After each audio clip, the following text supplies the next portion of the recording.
Hola buenas teman. Dalam bahasa Spanyol artinya halo, apa kabar? Unyil memang mau jalan-jalan di Spanyol nih. Wih, gedungnya keren-keren ya. Karena memang gedung bersejarah. Pemerintah Spanyol merawat dan merenovasi gedung-gedung ini setiap tahun loh. Wah, pantas masih bagus. Contohnya saja Royal Palace ini teman. Istana kedua terbesar di benua Eropa loh. Dibangun sejak tahun 1734. Wih. Ayo Melanie, cepetan dong. Sebentar dong, Mil. Melanie kan capek keburu-buru. Udah. Tuh lihat, bagus kan Mel bangunannya? Itu namanya Palacio Real atau Royal Palace Mel. Ada 2000 ruangan mewah di dalamnya. Wah, besar sekali, Mil. Melanie mau masuk Jangan Mel, sudah tutup tuh. Udah yuk, kita jalan lagi ke tempat paling keren se-Spanyol. Bener keren ya, Mil.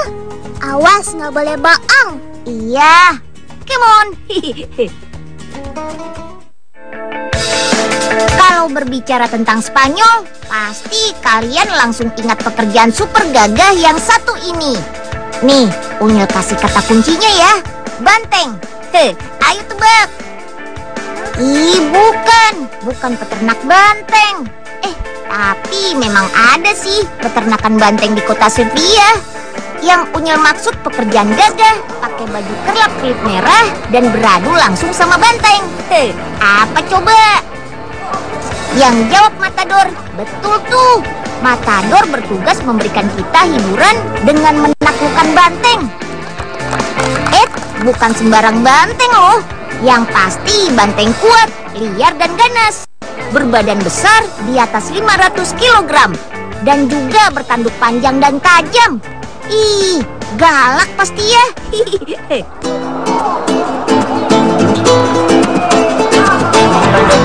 Ini dia Plaza de Toros de las Ventas, tempat para matador bertarung. Bangunannya masih bernuansa Andalusia ya. Ada pengaruh kebudayaan Islam Persia di bangunan yang sudah ada sejak tahun 1929. Luas bangunan ini 45.800 meter persegi dan bisa menampung lebih dari 23.000 penonton. Wah, besar pastinya. Penasaran? Let's go, kita masuk. Jadi, ini Nyel yang paling keren se-Spanyol. Apa kerennya? Bangunan doang. Melan, jangan menilai dari luarnya dulu dong Mel. Masuk dulu Mel, baru deh Melan tahu apa kerennya. Ayo Mel cepetan, keburu rame, nanti nggak kebagian tempat lagi. Iya. Sabar apa sih? Wah, sepertinya semua petugas sedang mempersiapkan lapangan pertarungan. Ada yang menyiram dengan air biar nggak terlalu ngebul alias berdebu. Ada juga yang memberi tanda cat putih di sekeliling lapangan.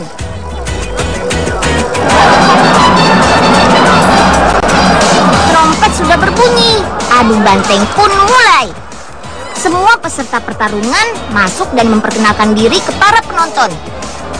Sebagai permulaan musim pertandingan yang baru, ada 3 matador terkenal yang tampil. Eugenio de Mora, Pepe Mora, dan Victor Barrio. Itu dia perkenalan banteng yang akan bertarung. Beratnya 505 kg. Wow, berapa ratus kali berat Unyil itu. Banteng yang dilepas ke arena tentu saja sudah teruji keganasannya, terutama tanduk tajamnya. Tidak jarang para matador terpaksa bersembunyi dari kejaran banteng di balik tembok kayu tebal. Tuh lihat, bantengnya nungguin si matador siap-siap menanduk. Awal pertandingan, sang matador masih mengenakan topinya, menggunakan kapot atau kain berwarna ungu cerah untuk mengusik penglihatan dan juga amarah si banteng. Bahkan kadang-kadang seperti menantang si banteng. 5 menit menari dengan si banteng, 2 orang picadores berkuda masuk arena. Mereka akan melemahkan si banteng dengan melukai di bagian otot banteng. Barulah kemudian sang matador menanggalkan topinya dan mulai memperlihatkan kemampuannya menaklukkan binatang kaki 4 itu. Oh iya, banteng itu buta warna loh. Bukan kain merah atau ungu yang membuatnya marah, tapi kibasan kain di depan matanya yang bikin banteng gak suka banget tuh. Ups, kali ini matador harus lebih berhati-hati karena rasa sakit membuat si banteng mengamuk. Untuk membantu sang matador akan ada 3 orang banderilleros. Mereka menusukkan masing-masing 2 tombak ke badan banteng untuk semakin melemahkan kekuatan si banteng dan juga membuat si banteng semakin marah. Sudah deh, waktunya matador menari, memainkan muleta atau kain merahnya untuk menguasai si banteng, menantang si banteng hingga lemas dan tewas. Jika pertandingan begitu mendebarkan dan sang matador begitu baik menguasai pertarungan, penonton akan memberi penghormatan seperti tepuk tangan, teriakan oleh, atau melambaikan kain putih, menandakan sang matador berhak mendapatkan kuping kiri banteng yang sudah mati. Kalau Unyil sih nggak mau, Om. Pekerjaan sebagai matador sangat beresiko loh, nyawa menjadi taruhannya. Tapi negara Spanyol tidak bisa lepas dari budaya ini. Negara Spanyol, negara sang matador.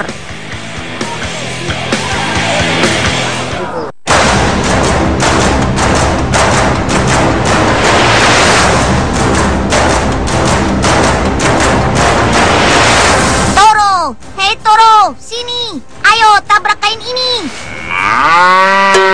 Toro, hei Toro, ayo sini.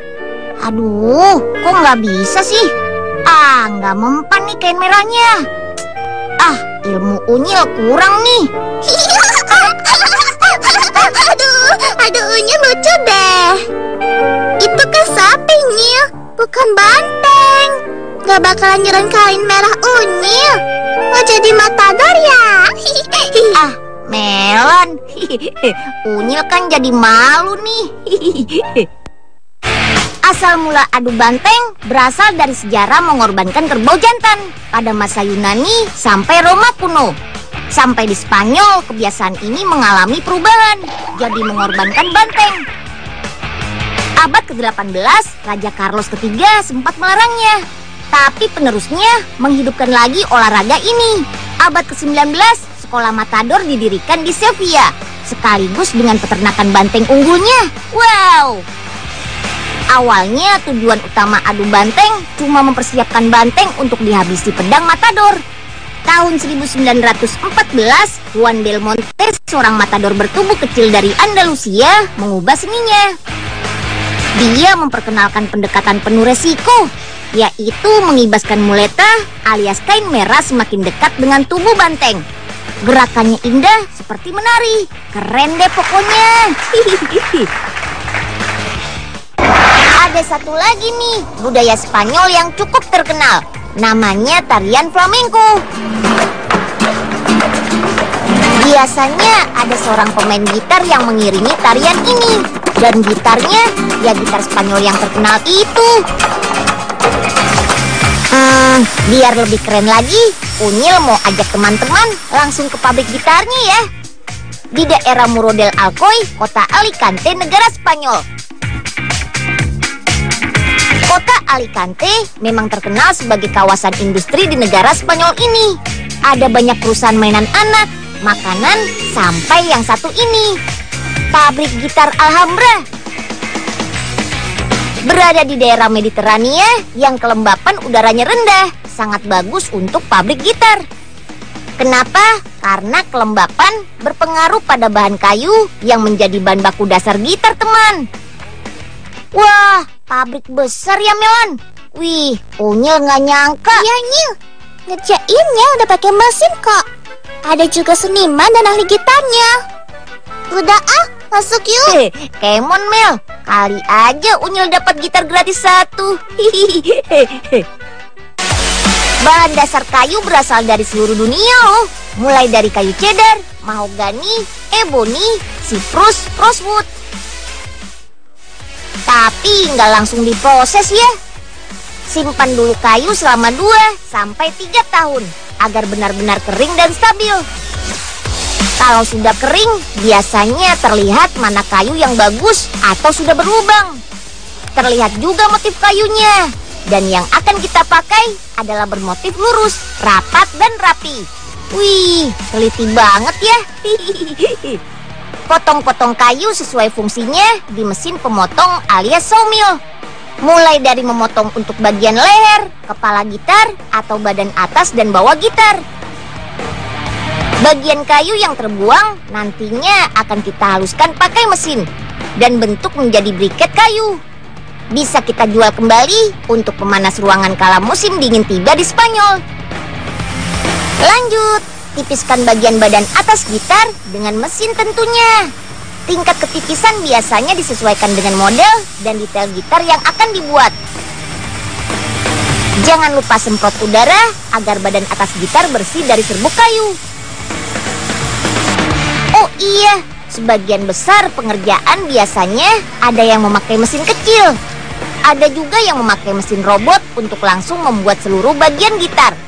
Pengerjaan dengan mesin desain besar ini hanya perlu pengawasan sedikit manusia. Tapi tentu saja tidak sehalus dan seteliti pengerjaan tangan. Sekedar info teman, biasanya pekerja di pabrik Alhambra ini sudah belasan bahkan puluhan tahun bekerja. Bagian gitar yang sudah jadi disimpan di sini. Ada berbagai model dan tipe kayu. Jadi nanti pekerja tinggal mengambilnya. Dan rakit dah. Ayo Mel, kita lihat lagi prosesnya. Unyil sudah nggak sabar nih. Ya, ayo Unyil. Para pekerja membuat semua bagian gitar di pabrik ini. Mulai dari yang terkecil, seperti tempat senar, hingga seluruh badan gitar. Semuanya terbuat dari kayu teman. Dan proses membuat satu gitar ini memakan waktu 4 bulan loh.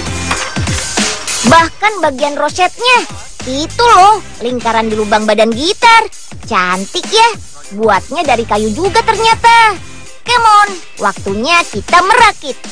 Perakitan gitar disesuaikan dengan model yang akan dibuat ya. Satukan dengan sangat hati-hati, beri lem kuat dan beri penahan. Mulai dari bingkai berlekuk gitar, bagian badan atas gitar, hingga pemasangan leher dan kepala gitar. Kalau semua sudah terpasang, tugas selanjutnya memberi detail kayu sebagai list gitar. Kemudian satukan semua bagian gitar dengan erat sebelum dicat dan dipoles. Caranya unik, ikat kuat pakai tali panjang. Di sini letak bedanya gitar Spanyol dengan gitar lainnya. Kalau gitar Spanyol, semua bagian terpasang, barulah di finishing. Jadi menyatu sempurna. Lanjut, setelah cat menempel, kita poles. Pakai mesin poles pastinya.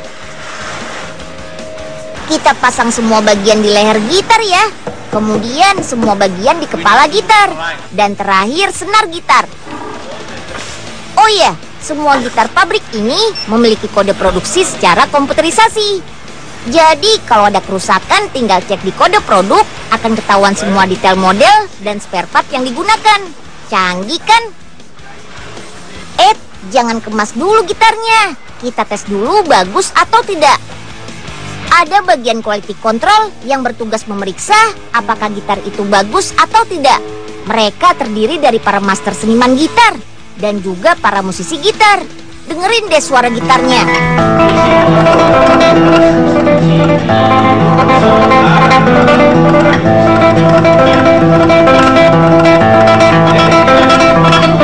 Indah kan? Bayangkan, ratusan ribu gitar setiap tahun dibuat dengan teliti di pabrik ini.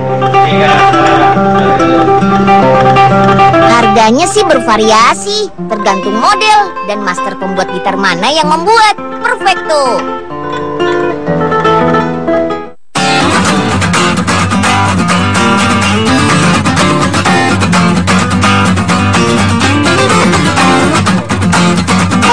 Unyil, udah sembuh gitar nyonya. Udah dong, Mel. Melan mau dengerin. Iya mau. Flamenco ya, Nyil. Mela mau ikutan nari. Asik juga ya, Nyil. Yiha. Bersama. Belum puas jalan-jalannya? Oke, Unyil mau kasih tips jalan-jalan enak di kota Madrid. Kota wisata ternama di dunia dan juga ibu kotanya negara Spanyol. Let's go! Kota Madrid penuh dengan wisatawan di musim semi dan musim panas.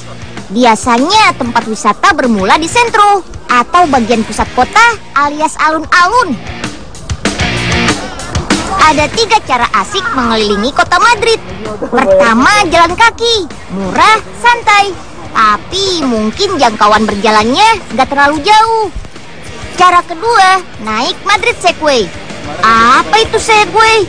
Sebuah kendaraan listrik beroda 2 yang bisa menyeimbangkan sendiri.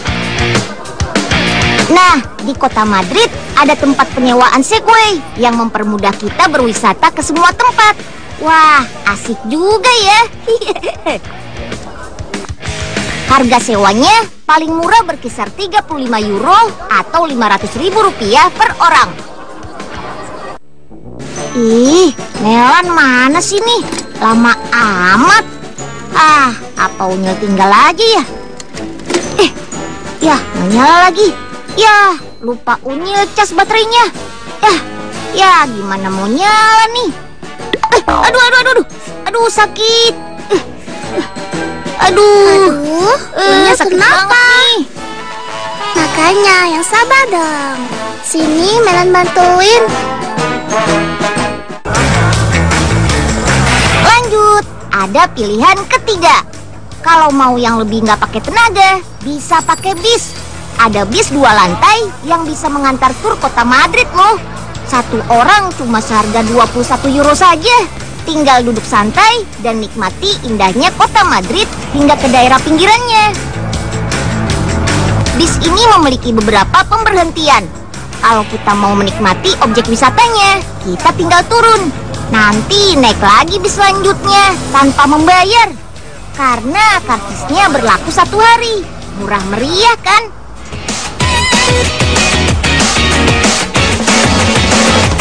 Salah satu tempat yang menarik untuk dikunjungi adalah Taman Retiro. Di sana ada danau kecil untuk bermain perahu kecil. Taman Retiro juga punya bangunan-bangunan ala Yunani yang indah. Cukup memanjakan mata kita, teman. Makanya banyak keluarga yang menghabiskan waktu mereka di sini kala musim semi tiba. Dan gak kalah cantik adalah Istana Kristal alias kaca. Cantik dan segar. Di depannya ada kolam untuk para hewan. Ada bebek, burung, dan kura-kura lucu. Mereka sedang rebutan tempat berjemur tuh. Wah, sampai ada yang jatuh segala. Kalau perut sudah mulai lapar, ada yang unik nih dari negara Matador ini yang berkaitan dengan banteng pastinya. Apa coba? Ih, kok banyak kepala bantengnya, Nyil? Tempat apa ini? Katanya mau makan. Kenapa di sini? Restoran ini juga punya masakan banteng, Melan. Tapi habis. Ayo kita ke tempat yang lebih spesial, Melan. Ayo, Tidak jauh dari Taman Retiro, ada restoran yang menjual makanan dari banteng, teman. Namanya La Castella. Daging banteng yang biasa dimakan hanya bagian ekor alias buntutnya loh. Jadi ya masakannya akan mirip-mirip dengan sop buntut sapi goreng. Enak kayaknya. Come on, langsung masuk. Ketemu sama Chef Joe asal Filipina. Halo Chef. Oh iya, buntut banteng sebelumnya harus kita rebus dulu dengan bumbu khusus seperti minyak zaitun, daun bawang, bawang merah, bawang putih, cabai, tomat selama 7-8 jam ya. Karena aslinya daging banteng itu keras banget. Ada buntut banteng yang sudah direbus. Tinggal ambil secukupnya. Keringkan dengan panci teflon sekitar 5 menit hingga kuah mengental.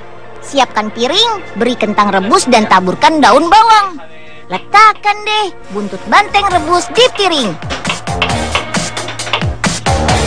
Dadah! Rabo de toro alias buntut banteng khas Spanyol siap disantap. Harganya berkisar 14 hingga 15 euro alias 200.000 rupiah. Mantap! Kandungan gizinya? Nggak jauh beda kok sama daging sapi. Kaya protein hewani, bagus untuk pertumbuhan kita. Mau coba? Enak Mel, gurih, lembut, meleleh di mulut. Kayak es krim aja. Makan lagi Melan nggak mau. Ih, Unyil tega. Bantengnya kan kasihan. Udah mati, dimakan lagi. Melani nggak tega nih. Ya Melan, jangan so melo gitu dong. Enak tahu. Nih, cobain aja. Unyil suapin deh. Nggak mau, Nyil. Melan nggak mau. Sini Melan, enak. Gak percaya. Pokoknya jangan paksa Melan. Ya, jangan kabur Mel. Mel. Ya udah, untuk Unyil aja.